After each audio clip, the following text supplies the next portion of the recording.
Ontario has ponied up billions and billions of dollars to be the electric vehicle capital of the world.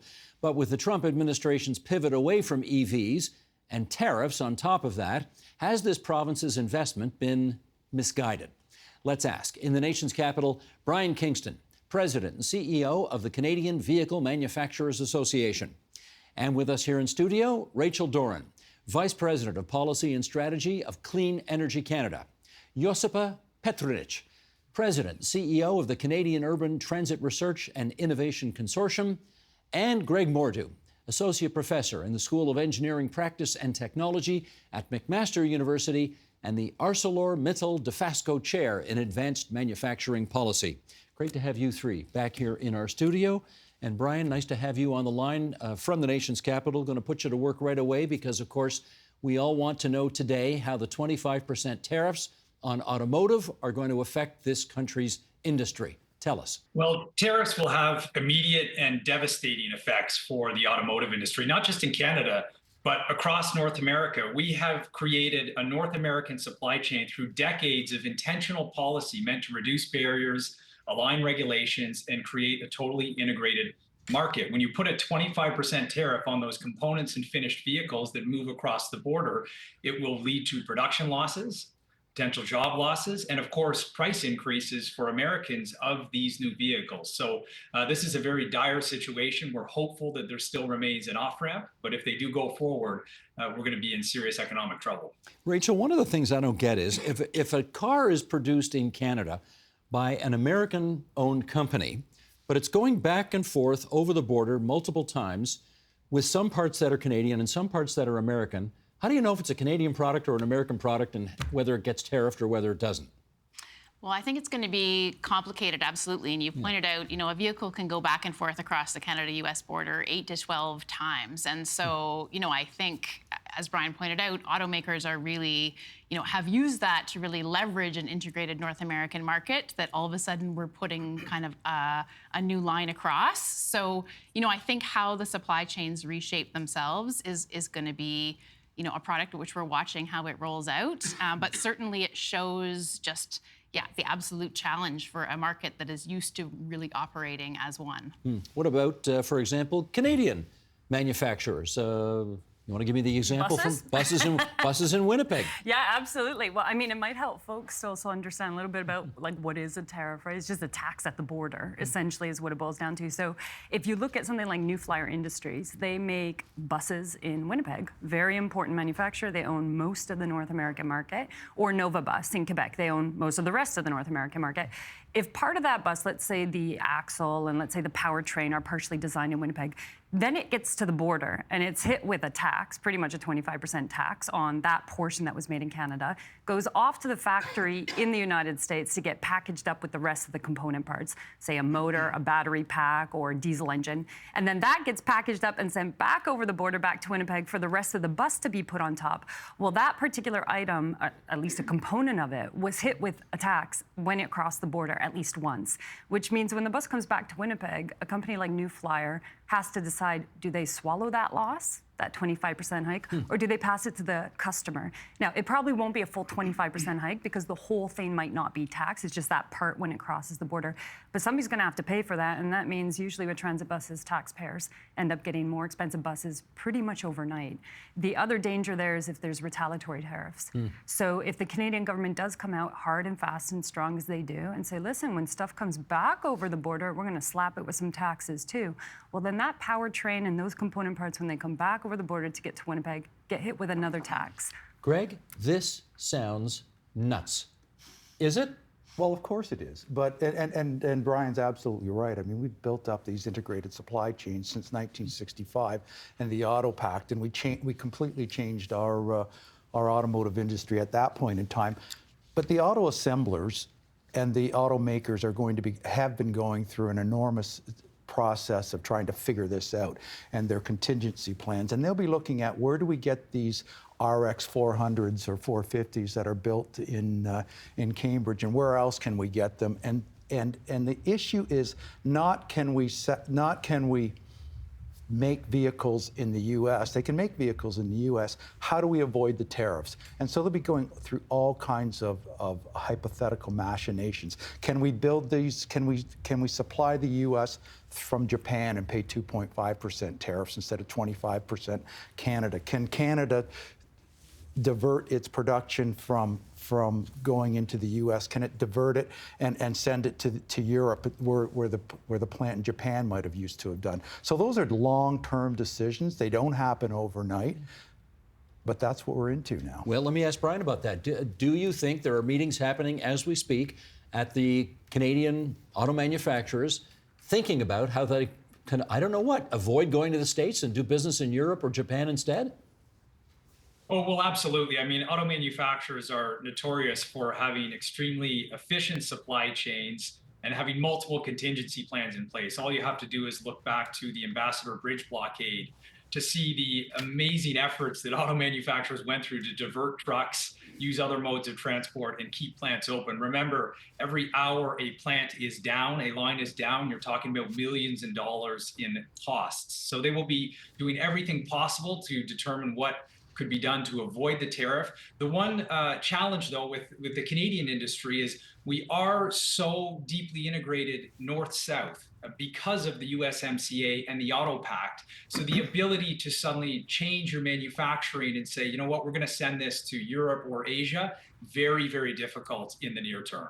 So, Greg, I gather that's why the government of Canada has decided to delay the imposition of tariffs for, what is it, 2 or 3 weeks or something like that, in order to give our supply chains a chance to refigure things? Well, they're going to need a lot of time to refigure things. In 2 or 3 weeks, we'll start it. But they've got, you know, our automakers don't necessarily look at labor, for example, as a variable cost. Some of them do, but a lot of them look at it as a fixed cost. We've got these people, we've got 5,000 people, we've got 10,000 people, and how do we keep them busy? And how do we keep them busy in the context of tariffs that could add up to as much as $5 billion a year if you're making 500,000 vehicles a year? And we do have a manufacturer that makes that. Toyota, for example. Toyota will make about $10 billion a year globally or more. They're not going to eat $5 billion out of their Canadian assembly plants. So how do you mitigate that? Do you ramp it down? They have a big commitment to their people, but how do you keep that commitment going for 4 years, 8 years, whatever? Can I raise something, though? I mean, we are talking a lot about tariffs and counter-tariffs and tariffs and counter-tariffs and how to mitigate and circumnavigate that. But there's a whole other component to this that we can't lose sight of. A president's powerful, but not so powerful that they can just rip up any agreement and Congress has no say and nobody else has any other say.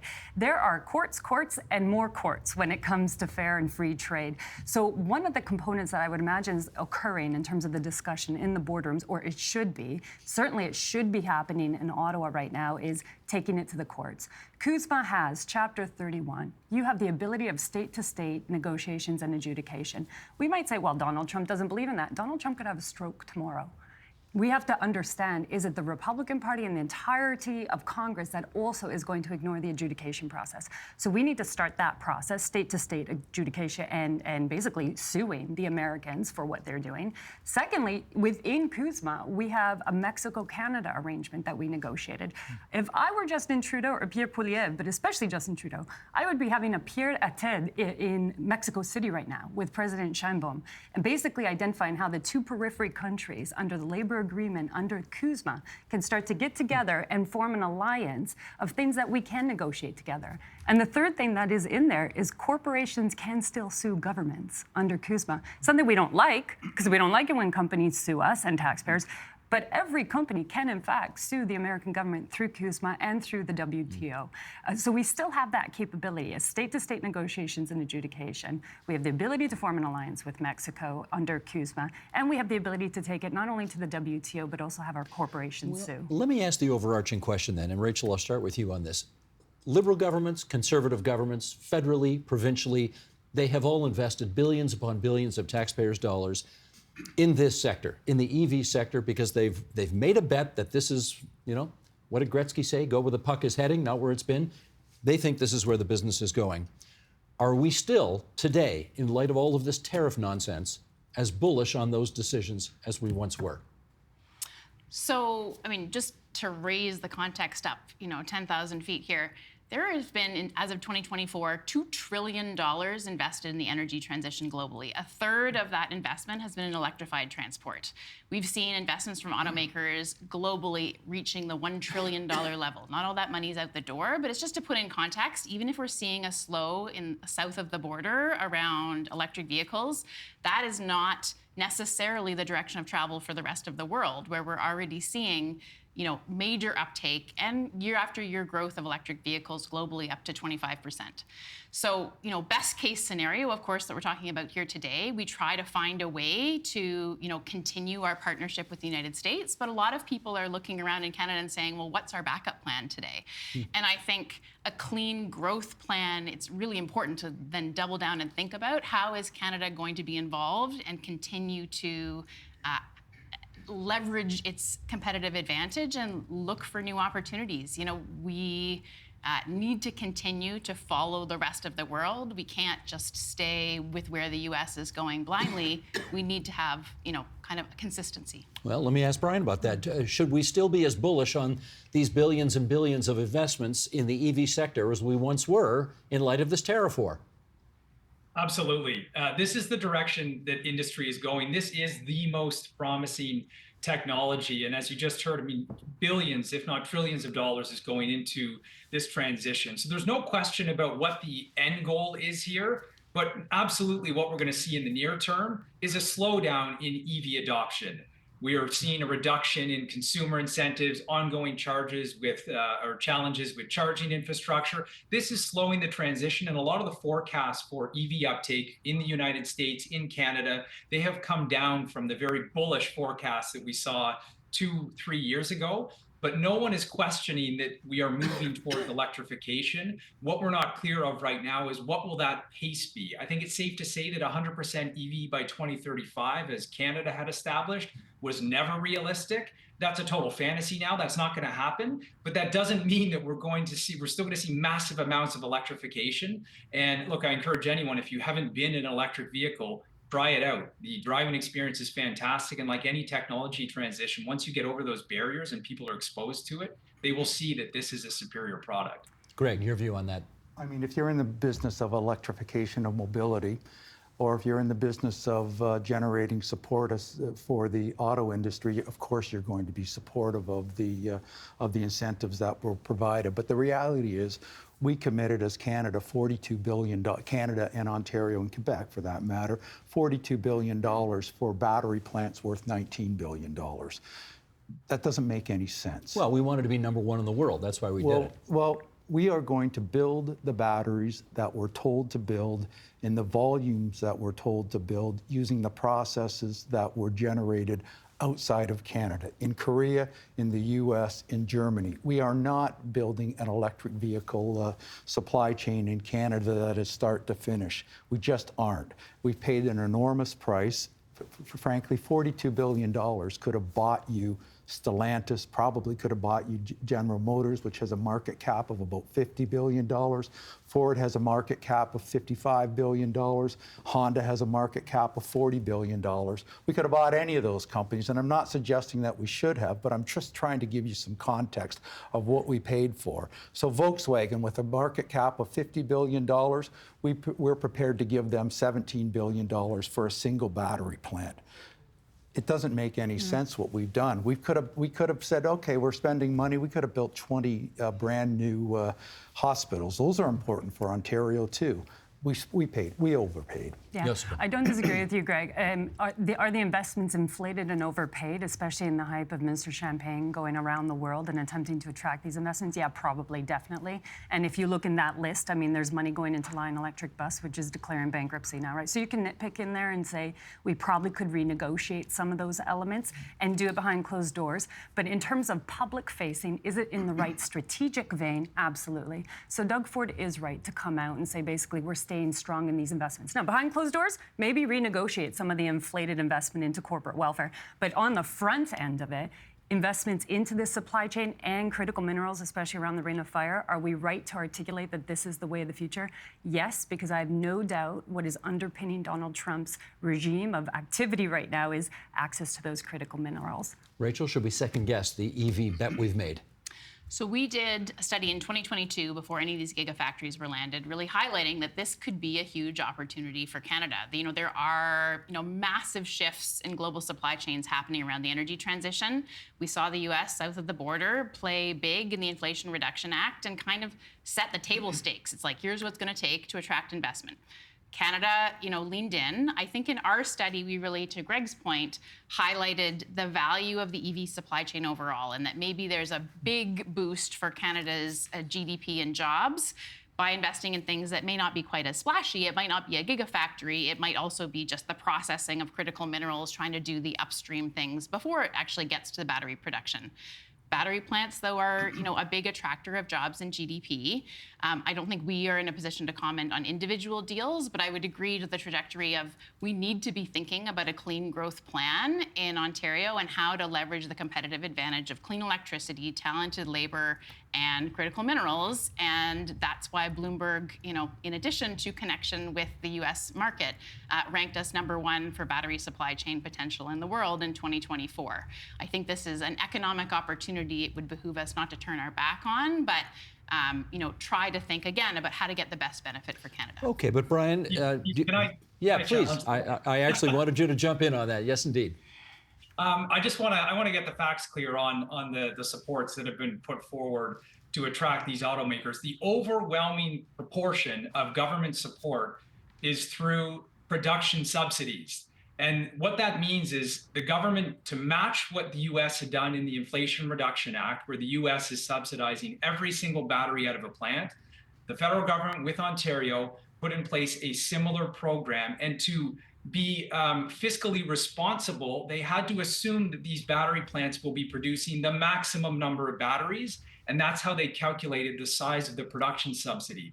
There is no chance, given what we're seeing right now in the EV market and all of the trade turbulence, that these projects will be producing at maximum capacity. So that $40 billion number that you're hearing quoted is not remotely realistic. These subsidies will be far, far smaller. And not only that, if President Trump tears up the IRA, which he has said he will do, the subsidies go away. So I think it's really important that people realize that the amounts being quoted are far less. And if you look at the long-term benefits of these plants, this is good for Canada. Greg wants back in. Well, the reality is the production incentives. I don't think anyone's going to say that, oh, this was a great deal because we didn't make very many batteries. And that's essentially what Brian is trying to say, that we have about $8 billion in capital investments. We have another $7 billion or so in making whole on taxes, because we tax incentives in Canada. They don't tax them in the U.S., and this is all keeping us full and fair with the IRA. And then another $30 billion or so if the production happens. So the best thing that's happening out of the slowdown in electric vehicles, and Rachel will not agree with me, but the best thing that happens is as Brian says, we are not going to meet those requirements on production incentives, but they are going to be billions and billions of dollars. My number of $42 billion that I've come up with assumes that they're going to operate at 75% capacity, and they're going to come online a year later than originally promised. It's a lot of money, and I compared the 15 to 17 billion dollars for Volkswagen, for example, with the $1 billion that it typically would take across North America to land an assembly plant. And the spin-off benefits of an assembly plant are much, much greater than the spin-off benefits of a battery plant. Can I put in comparison, though, perhaps, Greg? Because I don't disagree that corporate investments sometimes balloon into corporate welfare, and we don't always get that ROI. But if we speak as Canadians, and in particular in this context of what do we want to keep here, dangling here in the industry, and also have as a negotiating tactic against the Trump regime and in terms of negotiating down into the future. If we take a look at this right now, as Canadians, we spent over $30 billion building a pipeline to support the export of oil. A pipeline that was supposed to cost under $10 billion, ballooned over 30, we had no problem as Canadians buying that pipeline, struggling still to sell it off, but buying that pipeline to export an important product. And keep Alberta happy. And keep Alberta happy and keep Western Canada roaring. Was it the best investment? Maybe, maybe not, but we did it, and it has served as a backup now to us. In terms of the strategic play that I think Brian is raising, also yourself, Rachel, the industry is most certainly staying its course. So while personal passenger cars have dropped off recently, a bit of a logarithmic plateau, if we look at heavy duty, there is no city in the European Union that has stepped away from its decarbonization goals. All buses are going zero emissions, battery or hydrogen. Trucking is going zero emissions by public sector mandate or by bans and by congestion charges. Governments are decarbonizing their fleet by 2030. All corporate fleets in Europe have to be zero emissions, right? Inexorably going in one direction. The strategy is there, right? So let's negotiate around the edges to improve those deals, again, behind closed doors, but walking away from them at this crux would hand over to Donald Trump an industry that he's angling for. Rachel, you want in on that? I mean, I think that there are,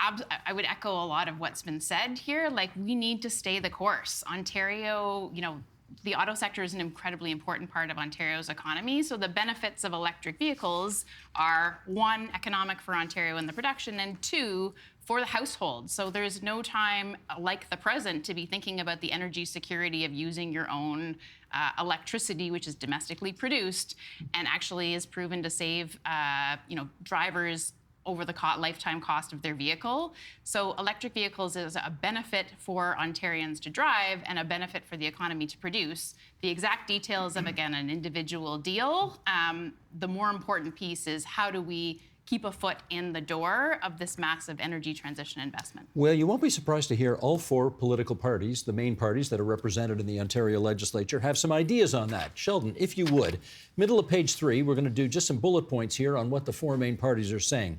The Progressive Conservatives, after years of economic decline under the Liberals, so they say, our PC team has fought hard to rebuild Ontario's manufacturing sector and bring back good jobs with $45 billion in new investments in the first electric vehicle and battery plants in the country. To protect Ontario, boy, we're hearing that a lot lately, Doug Ford needs a strong 4-year mandate from the people that outlives and outlasts the Trump administration.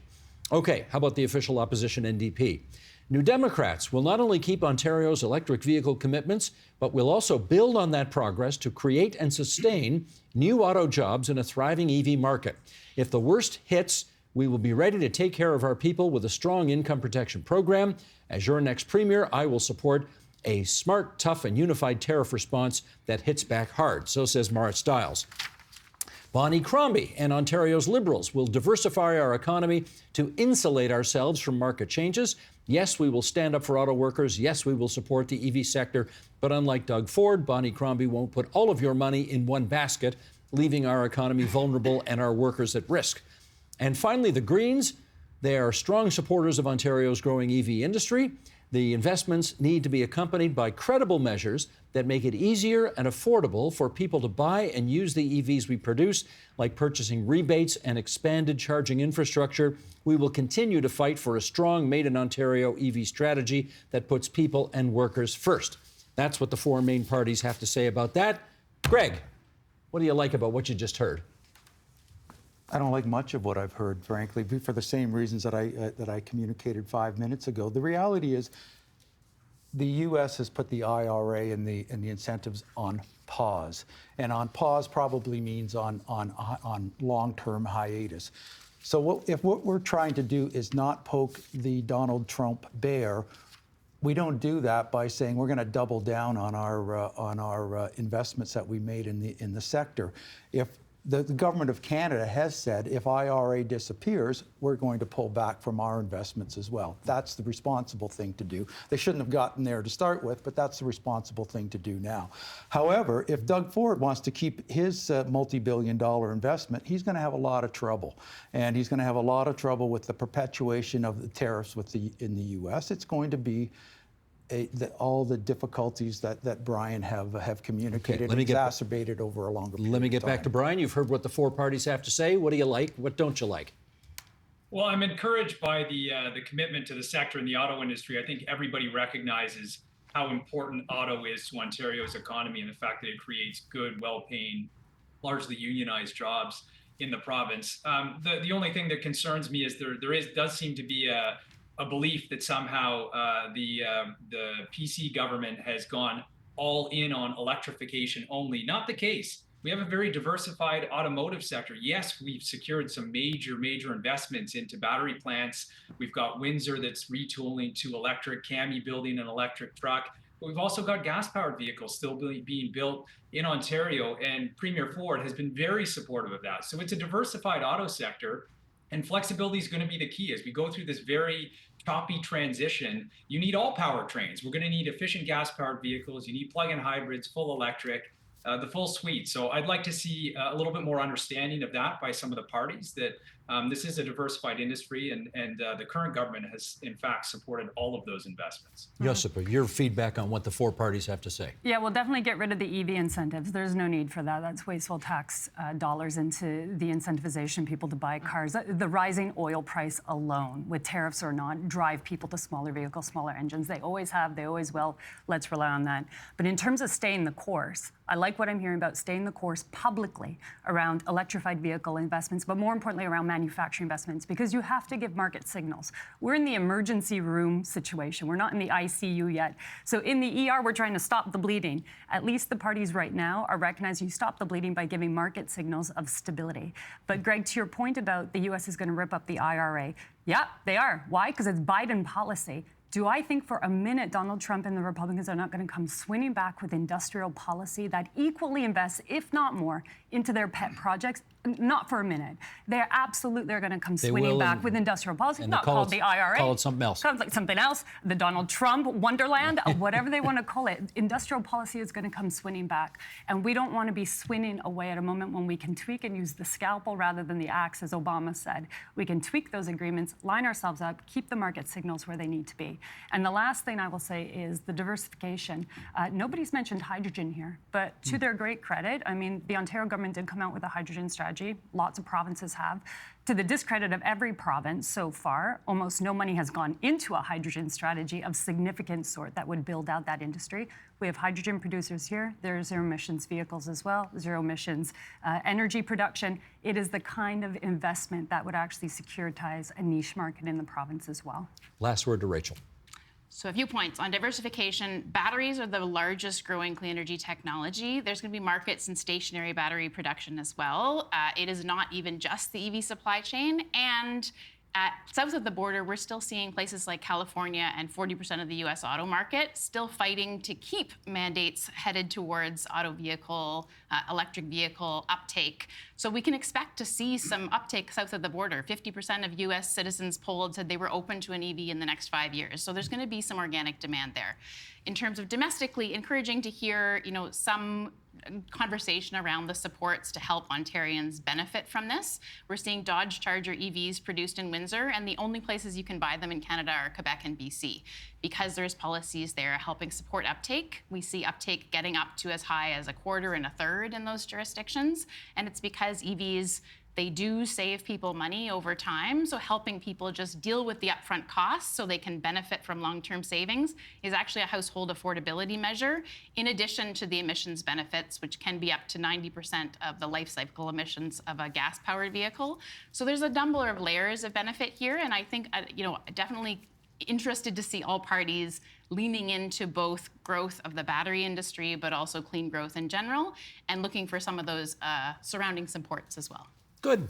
I have time left to ask my director to bring up a four-shot of all of our guests so that I can thank them all. Brian Kingston in the nation's capital from the Canadian Vehicle Manufacturers Association.